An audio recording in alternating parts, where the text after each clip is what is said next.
প্রবাস থেকে স্বর্ণ অলংকার, মোবাইল অথবা যে কোনো আসবাবপত্র নিয়ে যাওয়ার ক্ষেত্রে বাংলাদেশের নতুন আইনটি এমনভাবে প্রয়োগ করেছেন এই শেখ হাসিনা স্বৈরাচারী সরকার, যে প্রবাসীদের স্বপ্ন, প্রবাসীদের আশা আকাঙ্ক্ষা একদম ধূলিসাৎ করে দিয়ে গেছে, একদম সর্বনাশ করে দিয়ে গেছে প্রবাসীদের স্বপ্নগুলো। প্রবাসীদের মানে এক কথাই বলতে গেলে একদম প্রবাসীদের বিরুদ্ধে আইন। এই আইনটি সম্পূর্ণ প্রবাসীদের বিরুদ্ধে করা হয়েছে।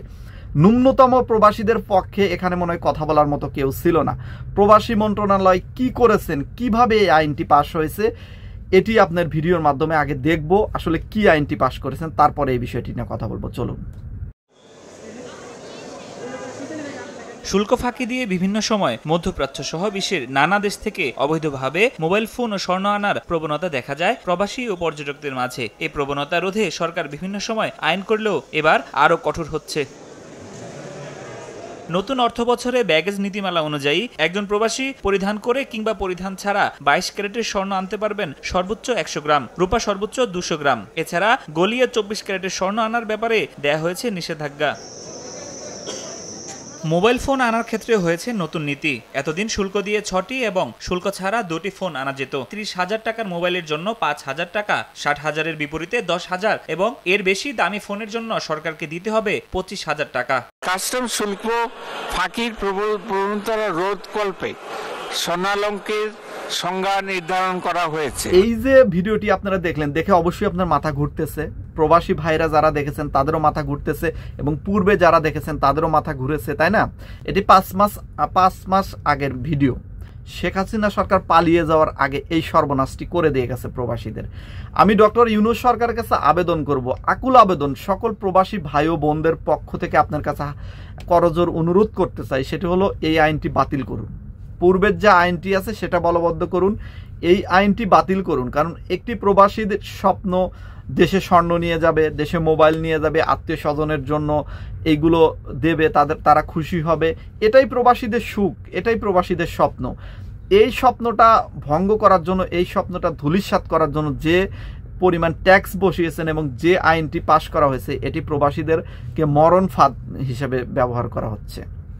প্রবাসীদের থেকে হাজার হাজার টাকা হাতিয়ে নেওয়ার এই আইনটি পাশ করা হয়েছে, যার কারণে আমি ডক্টর ইউনূস সরকারের কাছে, অন্তর্বর্তীকালীন সরকারের কাছে অনুরোধ করব, এই শেখ হাসিনার যে বর্বর আইনটি পাশ করে গেছেন, এই আইনটি যেন অবশ্যই অচিরেই যেন এটাকে মওকুফ করা হয়, এটাকে যেন বাতিল করে নতুনভাবে প্রবাসীদের জন্য আইন করা হয়। প্রবাসীদের কথা চিন্তা ভাবনা করে এবং দেশের কথা উভয় দিকে বিবেচনা করে যেন আইনটি তৈরি করা হয়, যেন প্রবাসীরা এবং দেশ উভয় ক্ষেত্রেই বেনিফিটেড হয়। আমি একটি বিষয় বলতে চাই, প্রবাসীরা যারা অবস্থান করতেছেন, যারা আওয়ামী লীগ করেন, তাদের উদ্দেশ্যে বলতে চাই, আপনারা শেখ হাসিনা সরকারকে সাপোর্ট করেন, আপনারা দল করতেই পারেন, তবে দলমত নির্বিশেষে আপনারা বলুন এই ভিডিওটি দেখে আপনাদের সরকার এই কাজটা ঠিক করেছিল কিনা।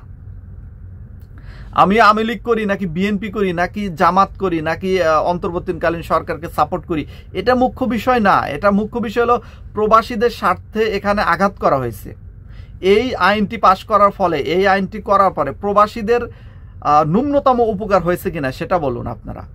আপনারা প্রবাস থেকে যে আওয়ামী লীগ সরকারের দালালি চামচামি এখন পর্যন্ত করতেছেন, আপনারা প্রত্যেকটা পয়েন্টে, প্রত্যেকটা জায়গাতেই আপনারা দেখবেন তারা কিভাবে ক্ষতিগ্রস্ত করেছে, দেশকে ক্ষতিগ্রস্ত করেছে।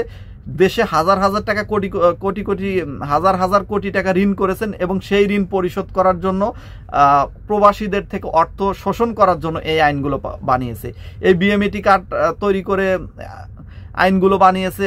এখান থেকে 13-14 হাজার টাকা পাসপোর্ট রেনু করতে এত টাকা লাগে, পাসপোর্ট বানাতে এত টাকা লাগে, মানে প্রত্যেকটা পয়েন্টে মেডিকেল করতে A to Z প্রত্যেকটা পয়েন্টে এই সরকার একদম প্রবাসীদের থেকে টাকা শোষণ করে কিভাবে খাওয়া যাবে সেই আইনগুলো কিন্তু ভালোভাবেই করে গেছে।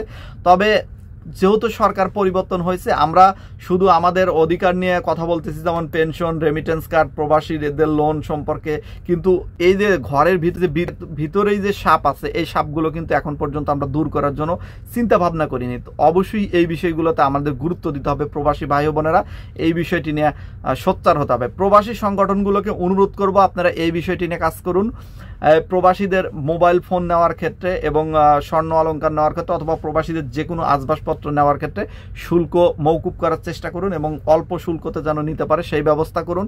এবং এই বর্তমান আইনটি বাতিল করে নতুন একটি আইন প্রণয়ন করার জন্য জোর দাবি জানান ডক্টর ইউনূস সরকারকে, যেন এটি বাস্তবায়ন হয়। এই দাবি রেখে আজকের মতো ভিডিওটি এখানেই শেষ করতেছি। সকল প্রবাসী ভাই ও বোনদের কাছে আপনাদের মতামত কামনা করতেছি। মতামত আপনারা দিয়ে যাবেন কমেন্ট সেকশনে। আল্লাহ হাফেজ।